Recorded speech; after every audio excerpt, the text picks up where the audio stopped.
En la segunda mitad del siglo XVIII se inicia en Gran Bretaña y se difunde después a otras naciones europeas y a Norteamérica una transformación profunda de la estructura económica de la sociedad.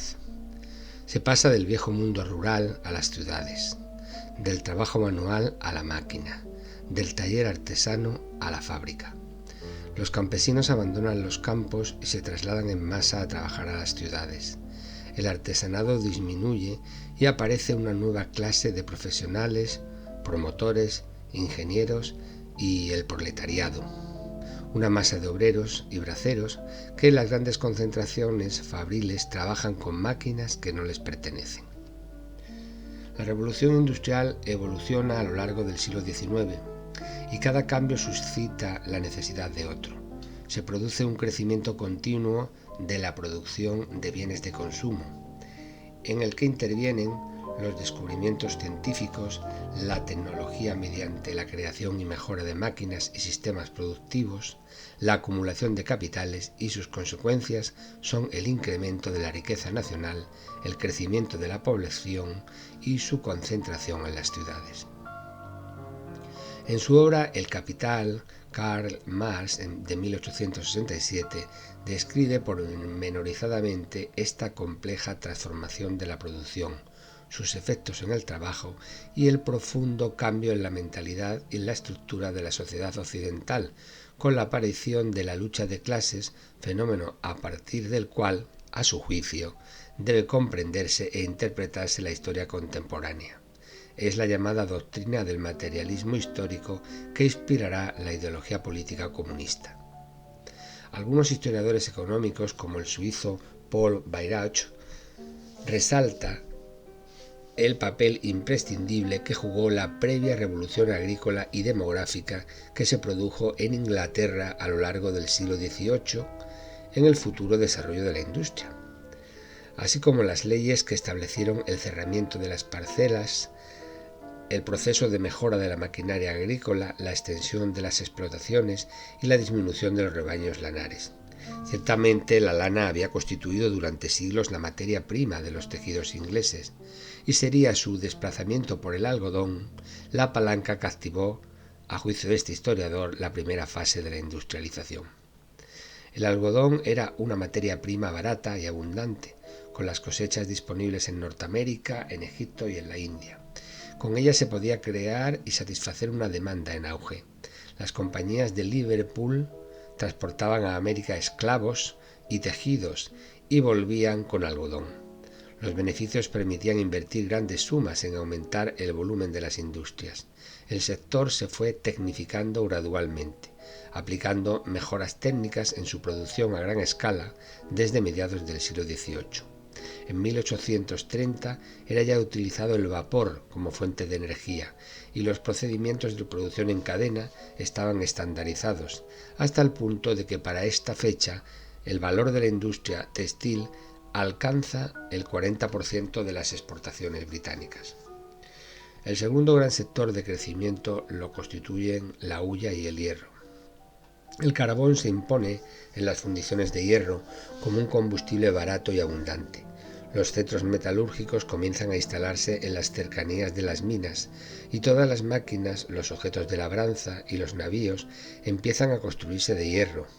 Nace la industria siderúrgica y con la aparición del ferrocarril y la construcción de miles de kilómetros de raíles en Europa, el hierro se convierte metafóricamente en el pan de la industria. La siderurgia en 1830 releva al algodón como motor del crecimiento, sobre todo a partir de 1856, cuando Bessemer fabrica un convertidor que permite insuflar aire en el hierro fundido para eliminar las escorias y obtener el acero más flexible. Los grandes beneficios obtenidos por la industria británica del algodón y la siderurgia corrían el riesgo de no poder ser invertidos totalmente, pero la aparición de la locomotora a vapor en 1830, perfeccionada por Stephenson, logró canalizar este dinero hacia la construcción de vías férreas. La expansión de los ferrocarriles cubrió toda Gran Bretaña en solo 20 años, y un proceso similar se dio en buena parte de Europa. el ferrocarril, un medio de transporte rápido y barato que permitió comenzar a concentrar los cultivos especializados, mucho más productivos, en grandes extensiones debido a su fácil comercialización.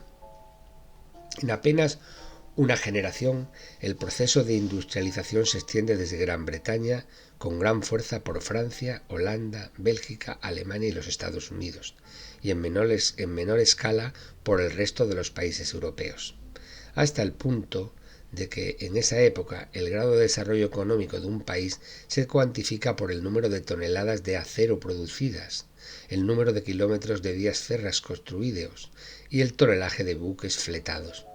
Cuando se cierra el periodo de la primera revolución industrial en 1860, estos países han forjado su predominio político y militar en el mundo. Es la época de las afirmaciones identitarias del nacionalismo y de la rivalidad en la colonización imperialista. En su obra El Capital, Marx señala la importancia de la acumulación de capital como un elemento imprescindible para la expansión industrial, y en una distinción que ya se ha hecho clásica, distingue una primera parte de capital que denomina fijo, la inversión inicial en edificios y maquinaria, de otra segunda parte que llama variable, la que se contiene en el registro contable de la empresa, materias primas, mercancías, etc., que son objeto de fluctuaciones. El primero depende de préstamos a largo plazo y de la constitución de un capital social mediante títulos de propiedad denominados acciones. Para constituir y mantener este capital fijo surge la sociedad anónima, cuyo capital procede del ahorro de múltiples particulares que compran las acciones. En cambio, para afrontar los gastos del capital variable, se acude a préstamos a corto plazo o mediante las letras de cambio. En este esquema básico aparecen las tres instituciones de las finanzas industriales que caracterizan la sociedad capitalista: las sociedades anónimas, la bolsa y la banca. Otra de las características de la revolución industrial es el enorme crecimiento de las ciudades. Las fábricas exigen una mano de obra abundante, se produce un rápido desplazamiento masivo de la población del campo a las grandes urbes y los obreros se aglomeran a su alrededor en barrios, donde proliferan las infraviviendas. La red ferroviaria establece sus estaciones precisamente en virtud de la necesidad de desplazamiento de esta población y de los servicios de distribución de mercancías, y en este caso da lugar a nuevas ciudades. De la misma forma crecen los puertos en las ciudades que son el centro del tráfico marítimo. Hong Kong, Singapur, Shanghái, Buenos Aires replican a Londres, Róterdam o Marsella. La afluencia de campesinos provoca un efecto multiplicador de la población dedicada al sector terciario, los servicios. Las ciudades europeas duplican y hasta cuadriplican en pocos años el número de habitantes. Aunque la revolución industrial provocó evidentes mejoras en los niveles de vida y salarios reales y consumo per cápita, en modo alguno garantizó una sociedad estable. En esta primera fase de la industrialización, la miseria y las enfermedades abruman a los trabajadores hacinados en las infraviviendas y en unas pésimas condiciones laborales. Como describe Engels en La clase trabajadora en Inglaterra, refiriéndose a Manchester, la acumulación de capital requerida para la construcción de fábricas y máquinas no fue posible sin una reducción drástica del consumo para aumentar el ahorro. Dada la competencia de los mercados, las empresas obligadas a abaratar la producción tenían que pagar salarios más bajos para conseguir estos objetivos, lo que no resulta difícil porque la mejora de las máquinas había provocado paro y sobraba mano de obra. La búsqueda de mano de obra barata provocó el trabajo de mujeres y niños que percibían salarios más bajos. En los hospicios y parroquias se alquilaba el trabajo de niños para atender sus propios gastos, la falta de horas de sueño, los trabajos inapropiados como los de los niños y las mujeres en las minas, la falta de condiciones higiénicas en los pabellones fabriles con largas jornadas de 16 y 17 horas de trabajo hicieron estragos en la salud de la población trabajadora y en sus años de vida. Surgieron las agrupaciones obreras, como las Trade Unions británicas, en un principio para luchar contra los múltiples abusos que presionaron a los gobiernos, y se promulgaron leyes que protegieron a las mujeres y a los niños, redujeron las jornadas de trabajo inhumanas y mejoraron las condiciones de higiene y seguridad laboral.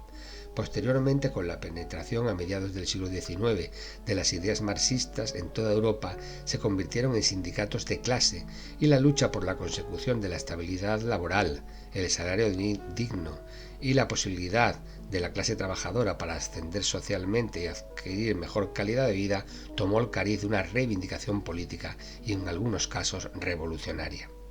Usando un símil matemático, a partir de la revolución industrial, la historia contemporánea occidental puede entenderse siguiendo los dos grandes ejes cartesianos.